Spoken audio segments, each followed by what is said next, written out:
Begin the afternoon session now, and it is really my pleasure to be here. I hope you've all enjoyed the morning session. I'm really looking forward to it. I missed the morning session because I was seeing patients today, and I'm really glad to be able to spend the afternoon with you.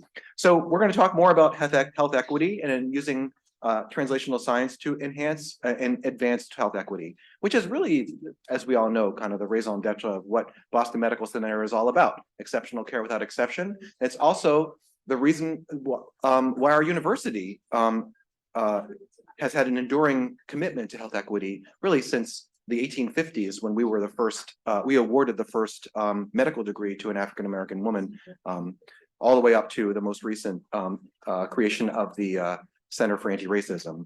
At the CTSI, we understand this, and we attempt and we succeed, I think, in creating an environment that supports the infrastructure so that health equity questions can be asked, and we support our scientists as they develop their careers, including in all areas, but specifically health equity. My responsibility at CTSI is the workforce development lead, and so I supervise and help facilitate all the different programs that we use to develop our scientists. And many of the speakers this afternoon, I'm pleased to see, are part of either CTSI leadership or have been participants in one of the different development programs that we administer.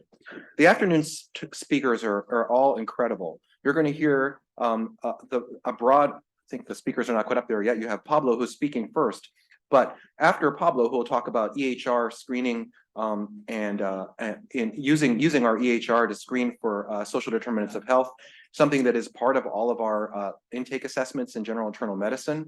You'll hear about a presentation on neonatal opioid withdrawal syndromes by Alicia Walkman. We'll talk about medical informatics and how informatics can advance the cause of health equity, particularly impactful during the COVID pandemic. You'll hear about antibiotic stewardship and how telemedicine and implementation strategies can advance the appropriate use of antibiotics. And finally, we'll talk about a topic more near and dear to my heart as a cardiologist: the social determinants of health as they apply to preventing adverse outcomes in cardiovascular disease.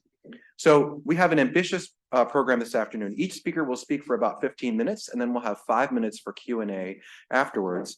And it'll be my responsibility to move things on, unfortunately. And of course, there'll be opportunities to ask questions to speakers if we run out of time.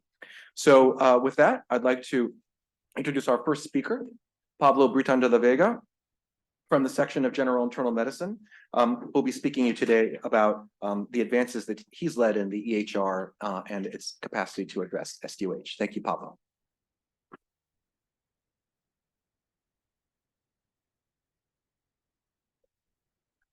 Thank you. Good afternoon. My name is Pablo. I'm a primary care physician, and I serve as clinician lead for some of our social determinants of health screening and referral here in the hospital. So I'm going to tell you a little bit about the program that I've been leading, that it's called Thrive. And it's a program that we've been spearheading to screen and refer patients for their social needs. So first, I'm gonna just set the stage with a very short, like 2-minute background in terms of what am I saying when I'm talking about social needs and social determinants of health.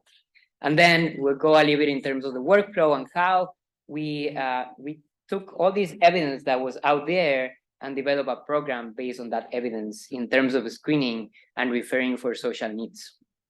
So when we talk about social determinants of health, we're talking about the conditions where and circumstances where you grow, where you live, where you age. And if you're exposed to positive social determinants of health, you're going to develop social assets like good social support, good food security, and all of these different things. And the opposite is the same. Like if you're exposed to adverse social determinants of health, you are going to develop social risk factors or social needs. But this is much more complex than this linear relationship. There's other factors. There's ideological factors like racism, classism, that these are going to affect all the ways, and these are the real root causes of how systems and how personal factors end up being either social assets or social needs. And we use this to start our Thrive program. And this is what's called the liberation health model, where you have these 3 different buckets of things, like your personal factors, your structural, and ideological factors and how that determines health.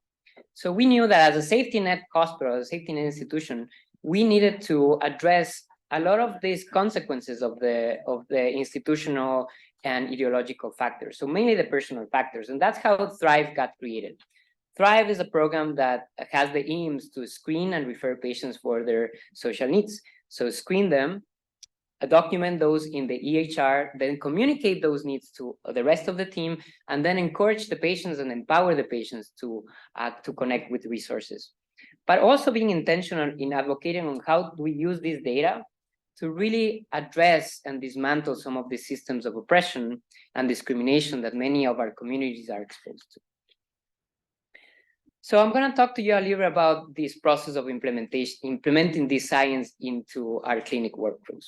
So this first question that we had as a group was, well, we're going to implement this screening and referral. Is there evidence that actually screening patients and referring patients to social needs increase the odds or increase their ability to connect with resources?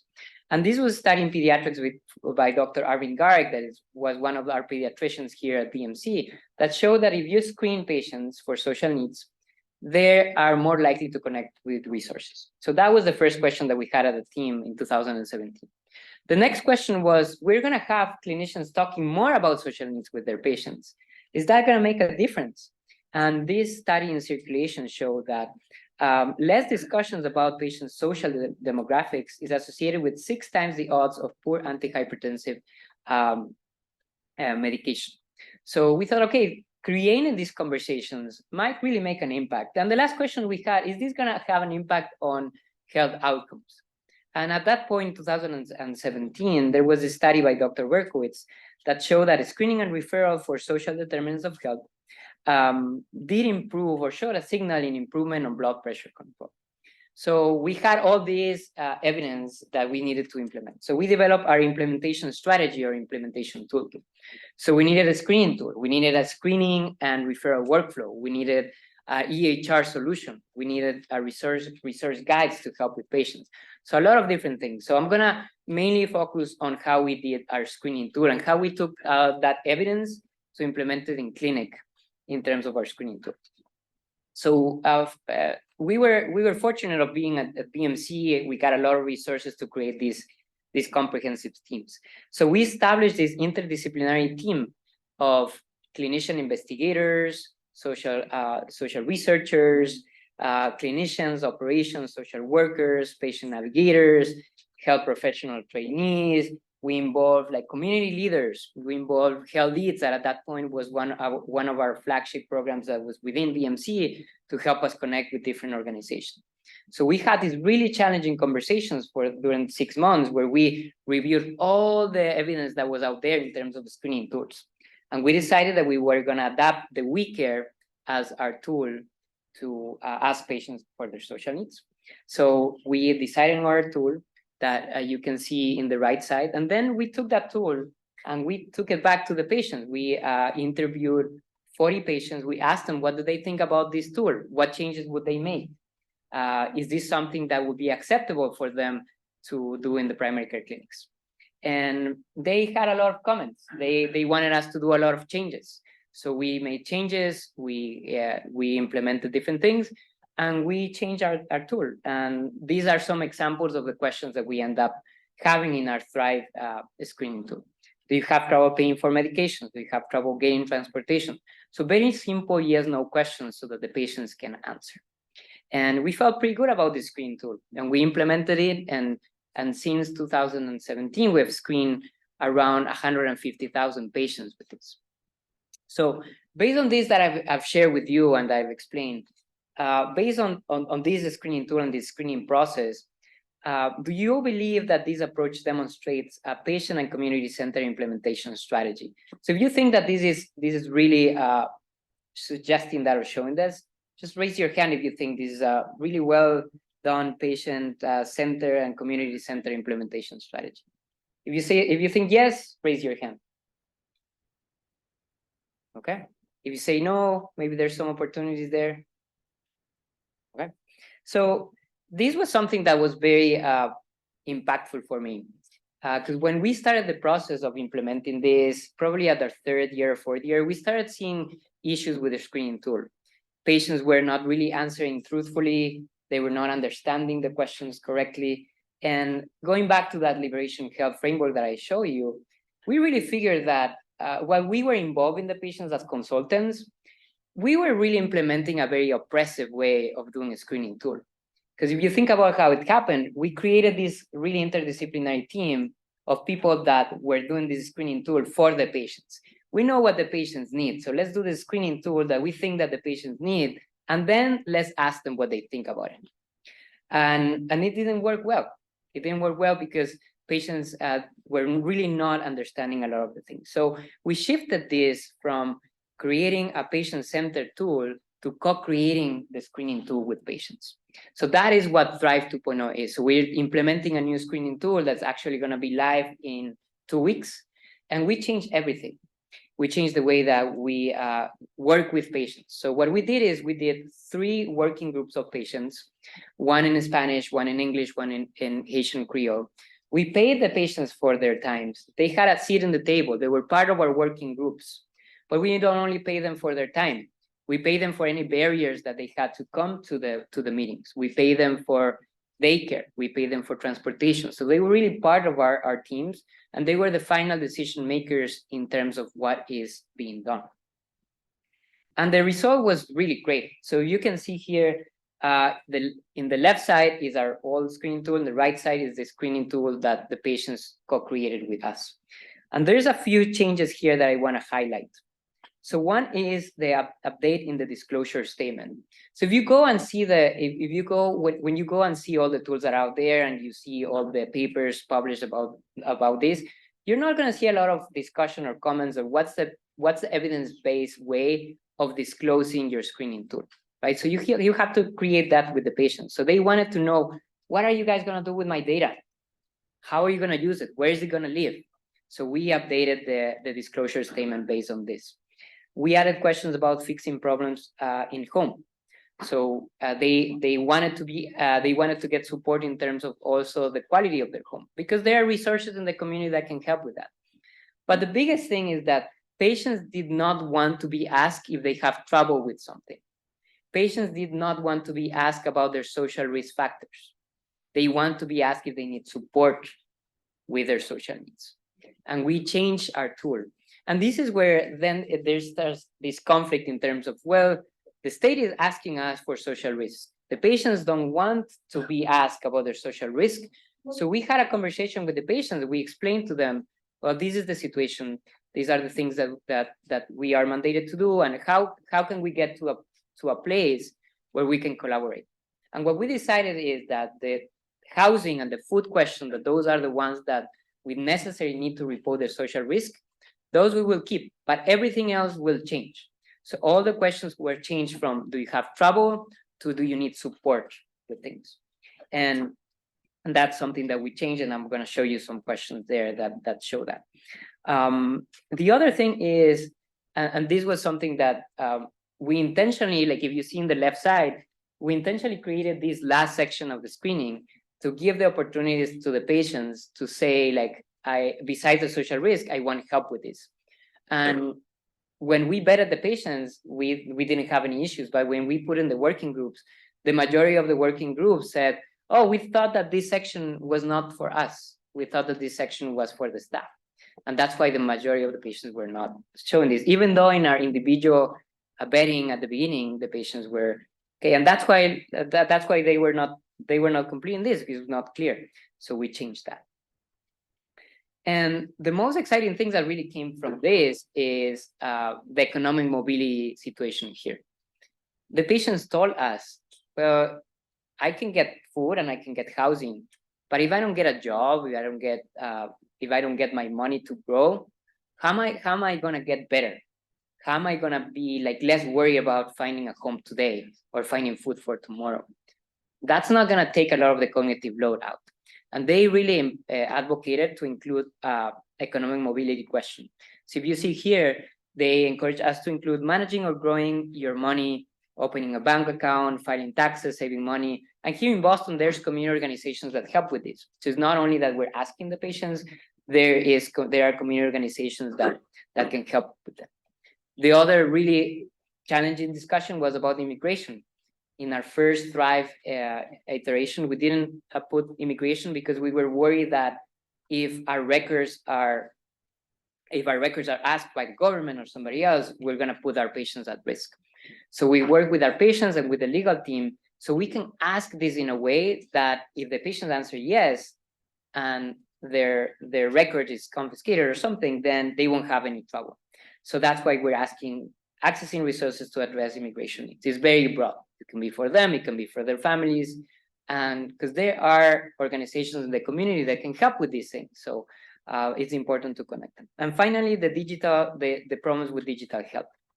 There's patients that really have trouble using their phones, using their computers, and with our best intentions of all this that has happened in terms of telehealth, it has increased disparities because the patients that have the most trouble are not accessing these services. So we actually have pilots of digital health navigators that help patients connect with these different resources and connect with these different things. So that was the process of generating and creating a new tool. And we had to go through this process of rethinking about co-creating this screening and referral program with the patients. And I want to finish with this take to action that is something that really helps us, our team, grounding in terms of the next things that we do. One, when you're implementing science, it's important to co-create with patients when you're creating your implementation strategy toolkits. And break participation barriers is not only enough to invite the patients to participate. It's important to address what do they need to participate? Do they need us to pay for their transportation, daycare? What do we need to do so that this is really using an equity lens? And finally, empower patient input. That patient input, that patient request, that patient advocacy, that has to have like a heavy weight. That has to be the final decision maker in terms of what you're doing. And I'll finish with that. Thank you.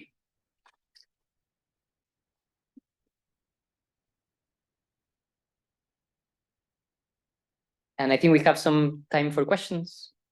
Yes, Benita.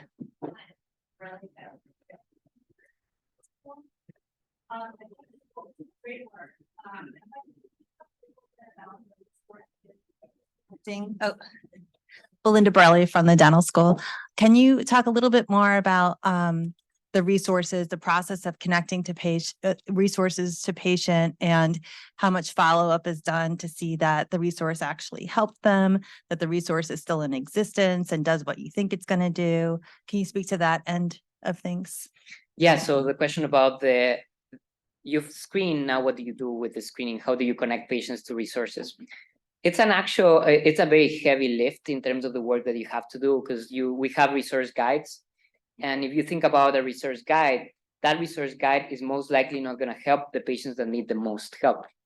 But it's going to help some patients. So the question is, which patients are going to do well with a resource guide? And we don't know. We don't have the resources to do that, but hopefully we're going to be studying that soon. And how do we go about this now? We try to update the resource guides every 6 months. We have the resource guides updated in we have the resource guide in 6 different languages.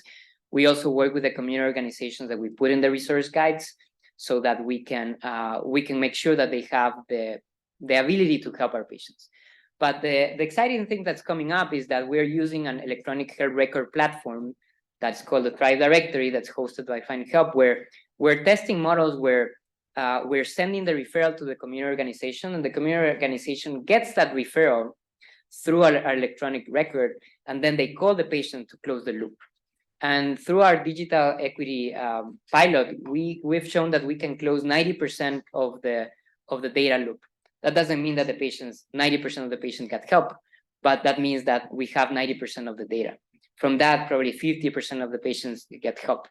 And the other thing that is important to mention is, I think we have to be intentional in terms of, yes, maybe only 40% of the patients connect with a resource, but does that mean that we shouldn't do it? right? Is thinking about how we do it and how we take it to the next level so that the patients that need the help the most can really help with this. When do we put a patient navigator? When do we use a community health worker? And those things we don't really know yet. We have all this data and we have all these things that we need to really be more intentional in terms of analyzing and thinking about it. Thank you so much, Dr. Buitron de la Vega. We have a question in the chat if there's time. It's perfect. So somebody was asked, could you say more about the disclosure about use of Thrive data for research? It's a difficult balance because primary focus is on supporting and helping patients and not about research, which may have vague impact. Yes, and that's something that we discuss a lot in our patient working groups, because we use this data for a lot of quality improvement and operational analysis, but this data is also used in research. So the disclosure statement that we put there was, we try to make it specific in saying this data is going to be used for data reporting for hospital purposes. But I do think it still falls short in terms of what this data is done in terms of research, because a lot of teams are using our data in doing different things. And yes, they all go through the IRB, they all go through these different things, but I don't think is there yet in terms of doing that. And it's a balance because how much do you include there? You don't have as much space, but we introduce it like clearly what we do our data in terms of operations, but not necessary for research.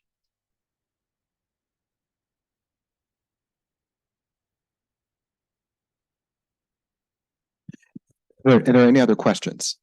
If not, I have one quick question for you, Pablo. So if an investigator is interested in working with the Thrive data that you've collected to ask a specific question, maybe about, as many of the examples you cited, how do they go about collaborating with you, accessing the data, and developing the right strategy to ask the questions? Yes, and that's been a big push in this Thrive 2.0. We have a data governance team that is putting policies and procedures in terms of how people can access and collaborate with this data. Because the results, like we have changed questions, we have changed different things. So this team is really creating a way so that anybody that wants to work with us, they can just reach out to us, either to me or to Thrive at BMC, and then we can orient anybody that wants to work with this data in terms of how to actually use it with an equity lens. Because we also want to make sure to guide in terms of how this data, what this data represents, and how you can associate it with different outcomes as well. Thank you so much. Last question to Dr. Adams. Hey, Pablo, it's great working with this guy. My question for you is, there are a lot of other folks working on social driver screening, especially with longer tools like Prepare and AHC. And how are you working with the national community to sort of share our work, maybe learn about short versus long and the quality of our experience here, so other folks can learn about that? Yeah, that's been a challenge. I think that in the conversations and in the tables that I've been, it's been challenging because of the adaptations that we make to our tool, right? If you think about our tool, we change a little bit of the questions so they're not exactly the same as the evidence-based tool that was published in this study. So it's hard to move that conversation. So what we've been trying to do is kind of advocate that we are using kind of this community approach of making the changes in the questions based on our population.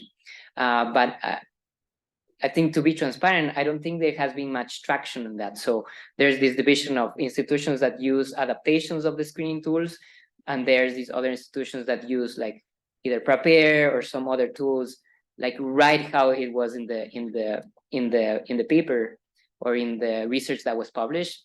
And I think personally it's problematic because not all the communities are gonna respond the same. So I think that's where we're trying to shift kind of the way of approaching this as well. Thanks.